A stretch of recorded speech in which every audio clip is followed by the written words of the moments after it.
শুরু করার আগে আমাদের প্রথম স্টেপ থাকে যে আপনি সাপ্লায়ার বা ম্যানুফ্যাকচার বা হোলসেলারকে কিভাবে খুঁজবেন। ঠিক আছে, সাপ্লায়ার ম্যানুফ্যাকচার এবং হোলসেলার ব্যাপারটা কি আছে? সাপ্লায়ার মানে যে আপনার প্রোডাক্টটা সাপ্লাই করবে, ম্যানুফ্যাকচার মানে কি যে প্রোডাক্টটা তৈরি করে যেটা কিছু ম্যানুফ্যাকচার। হোলসেলারকে ম্যানুফ্যাকচারের কাছ থেকে যে প্রোডাক্টটা প্রচুর কম দামে প্রোডাক্টটা কিনছে, মনে করুন ম্যানুফ্যাকচার প্রোডাক্টটা তৈরি করেছে 100 টাকায়, ঠিক আছে, সেই প্রোডাক্টটা সে হোলসেলারকে দিচ্ছে 120 টাকায়, এবং আপনি হোলসেলারের কাছ থেকে নিচ্ছেন 150 টাকা বা 200 টাকায়, ঠিক আছে, এবং সেই 200 টাকায় নিয়ে আমি অনলাইনে সেল করছেন 500 থেকে 700 টাকা। মনে করেন আপনি যেসব জিনিস মনে করেন যেগুলো লাগছে, কোনো ব্র্যান্ডের শাড়ি দেখি দেখবেন, টপ ব্র্যান্ডে যদি কোনো ব্র্যান্ডের শাড়ি দেখি সে 3,000, 4,000, 5,000 টাকা, ওই জিনিসটা কিন্তু অ্যাকচুয়ালি যে ম্যানুফ্যাকচারিং কস্ট মানে প্রোডাক্টটা তৈরি করতে যা খরচা লাগে 3 থেকে 400 টাকা, ওই 3 থেকে 400 টাকা প্রথমত লাগার পরে কি আছে, ওই জিনিসটা কি আছে ম্যানুফ্যাকচার সরি হোলসেলার নেয়, হোলসেলার থেকে কোনো কোম্পানি কোনো বিজনেস নিয়ে সেটাকে অনলাইনে সেল করে এত টাকা, ঠিক আছে।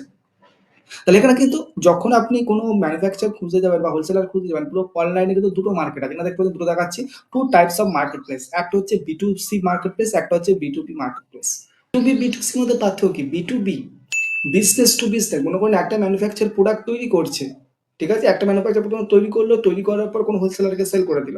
হোলসেলার তো নিজের কাছে রেখে যাচ্ছে না, হোলসেলার কোনো সাপ্লায়ারকে সেল করবে বা কোনো আপনাকে মনে করুন আপনাকে প্রোডাক্টটা সেল করলে আপনি কি করবেন, ডাইরেক্টলি কি করলেন, আমাজন ফ্লিপকার্ট অথবা নিজের ওয়েবসাইট থেকে সেল করলেন। এই যে হচ্ছে বিজনেস টু বিজনেস, কোনো বিজনেস করা, মনে করেন হোলসেলার তৈরি ম্যানুফ্যাকচার তৈরি করছে, তৈরি করার পর হোলসেলারকে দিয়ে দিচ্ছে, হোলসেলার তো সম্পূর্ণ নিয়ে নিচ্ছে না, হোলসেলার যখন আবার একজনকে সেল করবে তখন সেটা হচ্ছে বিজনেস টু বিজনেস, মানে একজন বিজনেস করছে, একজন বিজনেস শুরু করার জন্য প্রোডাক্টটা নিচ্ছে। এই যখন বিজনেস টু বিজনেস সবকিছু হবে তখন সেটা B2B মার্কেট প্লেস বলে, ঠিক আছে। আর একটা আছে B2C, মানে B2C মানে মনে করেন আমি অ্যামাজনে আপনি গেলেন প্রোডাক্ট দিলেন চলে আসবে অ্যামাজনে, তাহলে কি আছে B2C, business to customer. Amazon কি আছে, একটা বিজনেস, সেখান থেকে আপনি প্রোডাক্ট নিলেন, তাহলে আপনি কি করলেন, বিজনেস টু কাস্টমার হয়ে গেলেন, ঠিক আছে। অ্যাকচুয়ালি লাস্ট যে প্রোডাক্টটা আসবে সে যদি আপনি শপিং করেন, তাহলে অ্যামাজন হচ্ছে বিজনেস, আর আপনি শপিং করছেন যেহেতু বিজনেস টু কাস্টমার। মানে এখানে কি আছে, প্রথম যেটা ছিল বিজনেস টু B2B, মানে ব্যাপারটা কি আছে, যে বিজনেস করছে একজন বিজনেসের জন্য প্রোডাক্ট তৈরি করছে, একজন বিজনেস তৈরি করার জন্য প্রোডাক্ট কিনছে। কিন্তু এখানে বিজনেস টু বিজনেস মানে একজন প্রোডাক্ট সেল করার জন্য প্রোডাক্ট রেখে দিয়েছে, এটা বিজনেস। আর এটা বিজনেস টু কাস্টমার কি করে হচ্ছে, আপনি প্রোডাক্টটা নিচ্ছেন, এটা হচ্ছে বিজনেস টু কাস্টমার মার্কেট, ঠিক আছে। তাহলে B2C B2C মধ্যে এই পার্থক্য। এবার চলে যাবো B2B এবং B2C এর কিছু এক্সাম্পল আমরা নিয়ে নেবো, যেটা আমরা অনলাইন থেকে দেখে নেবো B2B B2C। আমরা এখানে প্রথমত চলে আসবো তো B2B ইন্ডাস্ট্রির মধ্যে। B2B ইন্ডাস্ট্রির মধ্যে প্রথমত দু একটা, মানে গুগলে এসে সার্চ করে দেখুন ইন্ডিয়া মার্ট বলে সার্চ করলাম। আপনি যে কোনো ধরনের প্রোডাক্টটা নেন না কেন, যে কোনো ধরনের প্রোডাক্ট নেন, সেটা A to Z, আমাদের যেরকম লেখা আছে A to Z, আপনি যে ধরনের প্রোডাক্ট নেন না কেন, এমন কোনো এখানে প্রোডাক্ট নেই যে সেখানে আপনি পাবেন না। আপনি যা ধরনের প্রোডাক্ট নিতে চান, যা খুশি, আপনি কম্পিউটার হতে পারে, ল্যাপটপ হতে পারে, সব কিছু আপনি নিতে পারেন, ঠিক আছে, যা খুশি। মনে করেন আপনি যদি কোনো জ্যোতিষেরও কাজ করে থাকেন, তাহলে নিউজ আমি দেখলাম যে মোটামুটি সবকিছু এখানে আছে, কিন্তু সব দেখলাম সবকিছু মোটামুটি এখানে আছে, কোনো কিছু কম নেই, ঠিক আছে। শাড়ি ম্যানুফ্যাকচার, শাড়ি, এবার শাড়ি যদি আপনি জানেন শাড়ি কি ধরনের শাড়ি, সিল্ক শাড়ি না ফ্যান্সি শাড়ি না কি শাড়ি, এর শরীর আমরা দেখতে পাচ্ছেন, এখানে প্রত্যেকটা দেখতে পাচ্ছেন। এই যে প্রোডাক্টগুলো আপনাকে দেখাচ্ছে না, এই যে প্রোডাক্টগুলো আপনাকে 470 টাকা, আমি রিয়েলি আপনাকে বলছি, ঠিক আছে, আপনাকে বলছি, এই যে প্রোডাক্টগুলো আপনি সবচেয়ে কমের উপর থেকে 1,000 টাকায় সেল করতে পারবেন, সবচেয়ে কমের উপর থেকে, এটা সবচেয়ে কম বললাম, মানে একদম লোয়েস্ট প্রাইস আপনাকে বললাম, যে দেখাচ্ছে 470 টাকা করে পিস। এই যে প্রোডাক্টের যে কোয়ালিটি, একটা লেভেলের কোয়ালিটি থাকে না, যে একটা প্রোডাক্টের লেভেলের যে কোয়ালিটি থাকে, সেই কোয়ালিটি অনুযায়ী আপনি যখন কোনো ব্র্যান্ড তৈরি করবেন, এদের কাছ থেকে প্রোডাক্ট দিয়ে যখন ব্র্যান্ড তৈরি করবেন, এই যে কোয়ালিটি কিন্তু মারাত্মক কোয়ালিটি, ঠিক আছে। কিভাবে বিজনেস করবেন না করবেন, এদের কাছে প্রথমত যে কোনো কোয়ালিটি পছন্দ হবে, যা পছন্দ হবে সেটা প্রথমত আপনাকে মনে করুন, এরা কি আছে দেখো, এই যে প্রোডাক্ট দেখতে পাচ্ছেন 4,516 টাকা, আমি গ্যারান্টি করে বলছি এই যে প্রোডাক্টগুলো সবচেয়ে কমের উপর থেকে 15,000 20,000 টাকা বিক্রি হয়, ঠিক আছে। আর যদি সেরকম মার্কেটে আপনি যান, ঠিক আছে, তাহলে এখানে দেখতে পাচ্ছেন এখানে হচ্ছে সবচেয়ে কমের উপর দিয়ে, এখানে কি আছে, ম্যানুফ্যাকচার আছে, হোলসেলার আছে, সবকিছু ঠিক আছে এখানে আছে। তাহলে এখানে আপনাকে সবকিছু খুঁজে দেবো, কিভাবে খুঁজতে হবে না খুঁজতে হবে। তাহলে এখান থেকে প্রথমত কি হতে, কন্ট্যাক্ট সাপ্লায়ারে ক্লিক করতে হবে, ক্লিক করার পর আপনার মোবাইল নাম্বার দিয়ে সাবমিট করতে হবে, তাহলে আপনার যে প্রোডাক্টের যে কি আছে না আছে সবকিছু এখানে ডিটেলস বলে দেওয়া আছে।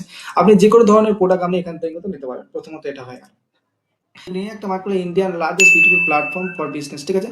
এখানে তুমি আমাকে প্রত্যেকটা যাচ্ছে দেখতে পাচ্ছেন, প্রত্যেক জিনিস আপনি কিন্তু এখানে পেয়ে যাবেন, একই রকম প্রসেস, একরকম আপনাকে দেখতে পাচ্ছেন ক্রিয়েট অ্যাকাউন্ট করতে হবে, কমপ্লিট KYC করতে হবে, আর স্টার্ট অর্ডারিং করতে হবে। খুব সিম্পল প্রসেস, আপনি এখান থেকেও প্রোডাক্ট নিতে পারেন, এটাও যথেষ্ট ট্রাস্টেড ব্যাপার, ঠিক আছে। 3 নম্বর মার্কেট প্লেস হচ্ছে ট্রেড ইন্ডিয়া, এখান থেকে আপনি যে কোনো ধরনের প্রোডাক্ট খুব কম প্রাইসের মধ্যে আপনি কিন্তু নিতে পারেন, সেটা আপনি ডাইরেক্টলি অনলাইনে সেল করেন বা রিসেলিং এর মাধ্যমে বাড়ি থেকে কাজ করতে পারেন, যেটাই করেন না কেন সবকিছু কিন্তু এখানে নিতে পারেন। এটা হচ্ছে বিটুবি মার্কেট প্লেস সবচেয়ে পপুলার এবং ট্রাস্টেড ওয়েবসাইটের কথা বললাম, ঠিক আছে? সবচেয়ে পুরনো যদি ওয়েবসাইট আপনাকে বলি তাহলে ইন্ডিয়া মার্ট হচ্ছে সবচেয়ে পুরনো ওয়েবসাইট, কিন্তু এই জিনিসগুলো যথেষ্ট ভালো রেটিং আছে, ঠিক আছে? গুড প্লে স্টোরের উপর আপনি যেতে দেখতে পারেন, যথেষ্ট ভালো রেটিং আছে, এখানেও কিন্তু কোনো অসুবিধা নেই, প্রত্যেকটা ইজিলি আপনি নিতে পারেন, আপনার টাকাটা সিকিউর থাকবে, কোনো ধরনের কোনো ফ্রড হওয়ার চান্স নেই, ঠিক আছে? এই যে তিনটে ওয়েবসাইটের কথা আপনাকে বললাম, এখানে কোনো ফ্রড হওয়ার কোনো চান্সই নেই, ঠিক আছে? অবশ্যই কাস্টমার কেয়ারের সাথে একবার যোগাযোগ করবেন। এটা হয়ে গেল, হয়ে যাওয়ার পর আমরা প্রথমত আসবো এই জিনিসটাতে, প্রথমত গুগলে আসলাম, গুগলে আসার পর একটা মিনিট, এই গুগলে আসলাম, গুগলে আসার পর মনে করেন যে কোনো ধরনের, মনে করেন জুয়েলারি, মনে করেন আমি জুয়েলারি নেবো, ঠিক আছে? জুয়েলারি আমি দেখুন জুয়েলারি ম্যানুফ্যাকচার দিন কলকাতা আমি লিখে রেখেছিলাম, ঠিক আছে? জুয়েলারি ম্যানুফ্যাকচার যখন কলকাতা লিখবেন, দেখুন বিভিন্ন ধরনের যে গুগল মাই বিজনেসের মধ্যে যারা অলরেডি রেজিস্টার করে আছে তাদের কিন্তু রিভিউগুলো এখানে চলে আসবে, ঠিক আছে? প্রথমত এটা হয়ে গেল, এখানে দেখতে পাচ্ছেন আপনাকে দেখাচ্ছে এইসব রিভিউতে আমি যাওয়ার চেষ্টা কম করবেন, ঠিক আছে? এই যে দেখুন কোনো রিভিউ নেই, তারপরে এখানে ব্যাপারটা কি আছে, কোনো রিভিউ নেই মানে এইসব জিনিসে আপনি কম যাওয়ার চেষ্টা করবেন, যখন কোনো রিভিউ আছে সেসব জায়গায় আপনি যাওয়ার চেষ্টা করবেন, ঠিক আছে? নয় এখানে 4.1 রিভিউ, তাহলে এখানে কি করতে পারেন আপনি, এদের যে প্রোডাক্টটা আছে এখানে যদি কাস্টমার কন্ট্যাক্ট নাম্বার আছে, এদের কন্ট্যাক্ট নাম্বার নিয়ে এদের কাছ থেকে কিন্তু অবশ্যই আপনি নিতে পারেন, যেহেতু ম্যানুফ্যাকচারার, ঠিক আছে? যে কোনো প্রোডাক্টের ম্যানুফ্যাকচার মানে আপনি যদি কোনো ডিজাইন কাস্টমাইজ ডিজাইন দেন সেটাও কিন্তু আপনাকে ওরা করে দেবে, ঠিক আছে? তাহলে এখানে দেখতে পাবেন প্রচুর প্রচুর ডিজাইন কিন্তু আপনি এখান থেকে পেয়ে যাবেন। আমি শুধুমাত্র একটা ক্যাটাগরি কথা বলতে, আমি মাল্টিপল ক্যাটাগরি কাজ করতে পারেন।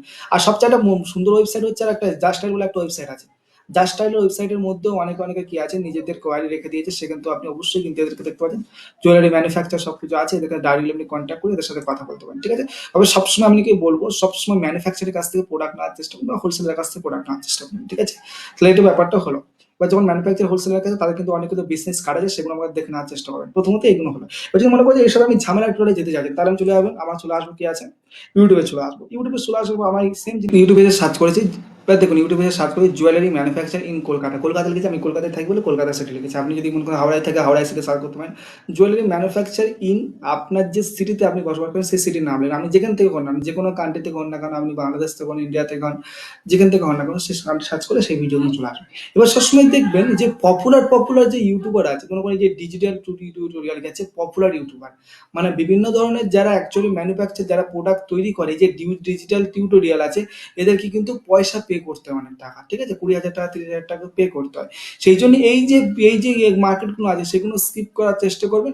দেখবেন র্যান্ডমলি কম সাবস্ক্রাইবার বেস চ্যানেল আছে যেগুলো, সে যারা যে ভিডিওগুলো তৈরি করে, মনে করেন আমি এখানে যে ডিজিটাল টিউটোরিয়াল যদি ওপেন করি আপনি দেখতে পাবেন, আমাকে দেখতে পাবেন, দেখতে পাচ্ছেন এখানে 2.9, যে যথেষ্ট এখানে কি আছে, যথেষ্ট ভালো কিন্তু ভিজিবিলিটি, আর এখানে পয়সা দেয়। এবার যেহেতু দেখুন একটা ভিডিও তৈরি করছে, ভিডিওর মধ্যে আপনি সেই ভিডিও দেখে আপনি তাকে এই লোককে কন্ট্যাক্ট করেন, সেই লোককে তো এমনি এমনি টাকাটা দেবেন না, মানে ব্যাপারটা কি আছে, একটা ভিডিও তৈরি করেছে, তৈরি করার পর আপনি ওই নাম্বার থেকে তাকে সেই জুয়েলারি লোককে ফোন করেছেন, ফোন করার পর আপনি সবকিছু জানছেন এটা সেটা ওটা, কিন্তু ব্যাপারটা কি যখন ভিডিওটা বানানোর জন্য, যখন 2 মিলিয়নের একটা বা 3 মিলিয়নের একটা চ্যানেল কোনো ভিডিও বানাবে, তখন কিন্তু তাকে অনেক টাকা পে করতে হয়, 20,000 30,000 টাকা কিন্তু একটা ভিডিওর ক্ষেত্রে পে করবে, কারণ তারা জানে যে ভালো অডিয়েন্স বেস এনার কাছে আছে। এই যে ওই যে 20-30 হাজার টাকা পে করি, ওই টাকাটা কার কাছ থেকে তুলবে, আমরা যারা অলরেডি যেখান থেকে কন্ট্যাক্ট করবো, আমাদের যে প্রোডাক্ট দেবে প্রোডাক্টের প্রাইস থেকে সে তুলবে, মানে একটা প্রোডাক্ট মনে করুন ঠিক এইরকম 50 টাকার একটা প্রোডাক্ট, সেটা আপনার কি আছে 20 টাকায় দিয়ে দিচ্ছে, 20 টাকায় দিয়ে দিচ্ছে, কি জন্য সে পেয়েছে কত, 10 টাকায় পেয়েছে, সে 15 টাকায় সেল করতে পারে, কিন্তু যেহেতু কোনো ইউটিউবারকে সে পয়সা দিয়েছে, সেই জন্য কি করবে সবসময় কি করবে 5 টাকা 10 টাকা করে কম করে নেবে। সেই জন্য পপুলার যে চ্যানেলগুলো আছে সেগুলোকে বাদ দিই, এখানে দেখবেন আমার একটা চ্যানেল আছে, দেখবেন এখানে একটা আসবো, এখানে একটা চ্যানেল আছে দেখবেন, এখানে কেমন 8,000 সাবস্ক্রাইবার আছে, এই যে চ্যানেলটা আছে, এই চ্যানেলটা থেকে আপনি অবশ্যই নিতে পারেন, ঠিক আছে? সবসময় দেখেন লাখ, 1 লাখ 2 লাখ 3 লাখের মধ্যে যে সাবস্ক্রাইবার আছে সেই সব জায়গা থেকে আপনি নেওয়ার চেষ্টা করবেন, ঠিক আছে? এবার দেখবেন এখানে প্রত্যেকটা দেখুন, প্রত্যেকটা আপনাকে ভিডিও দেখিয়ে দেবে, ঠিক আছে? এখানে দেখতে পাচ্ছেন একটা দেখাচ্ছে, এটা ডিজিটাল টিউটোরিয়াল, ঠিক আছে? তো ডিজিটাল যত বড় বড় ইউটিউবার বা ইউটিউব চ্যানেল আছে, কম করে যখন 1 মিলিয়ন উঠে যাবে, সেই সব ইউটিউব চ্যানেল বা সেই সব এর থেকে আপনি বা সেই সব ভিডিও থেকে কন্ট্যাক্ট নাম্বার নিয়ে আপনার ফোন না করাই বেস্ট হবে, ঠিক আছে? ব্যাপারটা বোঝানোর ব্যাপারটা হচ্ছে আমি সবসময় চাই যে আপনারা কি পাবেন, যখন কোনো প্রোডাক্টটা নিচ্ছেন সবচেয়ে কমের দামের মধ্যে পান, মানে একদম সবচেয়ে কমের মধ্যে, যে জিনিসটা আপনি 2 টাকায় পাবেন সেই জিনিসটা 2 টাকায় আপনি পাবেন। যে কোনো মোটামুটি যে ভিডিওগুলো আছে বা এখানে কি করবেন, কোন কোন কিছু জুয়েলারি ম্যানুফ্যাকচারিং কলকাতা লেখার পর এখানে আসবেন ফিল্টার, আপনি মোবাইল থেকে করতে পারবেন, ঠিক আছে? ফিল্টার আসবে, ফিল্টার আসার পর দেবেন DCR, কারণ 10 বছর আগেকার ভিডিও আপনি দেখবেন না, ঠিক আছে? রিসেন্টলি ভিডিওগুলো আপনি দেখার চেষ্টা করবেন, ঠিক আছে? এখানে রেডি টু ব্লগ আছে, ভিডিওতে খুব বেশি ভিউ নেই, সেই সব ভিডিওগুলো অবশ্যই নেন, তাহলে কিন্তু তারা বেস্ট বেস্ট প্রাইস দেওয়ার চেষ্টা করবেন। যারা কোনো নতুন যখন শুরু করছে বা 2 মাস 3 মাস 1 বছর যারা শুরু করেছে, তাদের কাছে যখন আপনি যাবেন সে সবচেয়ে কমের উপর থেকে প্রাইস আপনাকে দেওয়ার চেষ্টা করবে, ঠিক আছে? কিন্তু যখন অলরেডি যারা 2 বছর 10 বছর বিজনেস করে তাদের কাছে যাবেন কি তারা সবচেয়ে কমের উপর থেকে আপনার এক্সট্রা ওটা সেটা থেকে আপনাকে চার্জ নেওয়ার চেষ্টা করবে। সবসময় চেষ্টা করবেন এই জিনিসটার জন্য।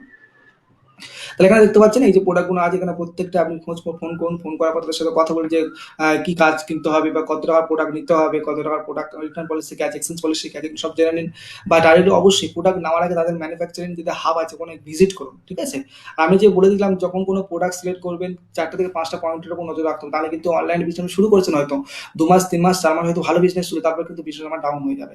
সেই এই যে ভুলগুলো কিন্তু অবশ্যই করবেন না, ভিডিওটা দেখে নেবেন। কোনো প্রোডাক্ট সিলেক্ট করার আগে কি কি পয়েন্টগুলো আপনার নজর রাখতে হবে সেই জিনিসগুলো আপনি অবশ্যই চেক করে নেবেন, ঠিক আছে? তো এই হচ্ছে ব্যাপার। আপনার কোনো ধরনের কোনো কোশ্চেন থাকলে অবশ্যই আমাকে কমেন্ট করে জানাবেন এই ভিডিওতে। চ্যানেলটা অবশ্যই সাবস্ক্রাইব করবেন। আর অবশ্যই যখনই কোনো ই-কমার্স রিলেটেড কোনো ধরনের কোনো গাইডের পার্সোনাল গাইডের প্রয়োজন হবে অবশ্যই কিন্তু আমাকে ভিডিও ডেসক্রিপশনে কোনো আমার কন্ট্যাক্ট নাম্বার আছে, আমার হোয়াটসঅ্যাপ নাম্বার আছে, আপনি সেখানে বসে আমাকে কন্ট্যাক্ট করতে পারেন, ঠিক আছে? আর অবশ্যই কিন্তু ভিডিও ডেসক্রিপশনটা অবশ্যই চেক করে নেবেন, ঠিক আছে?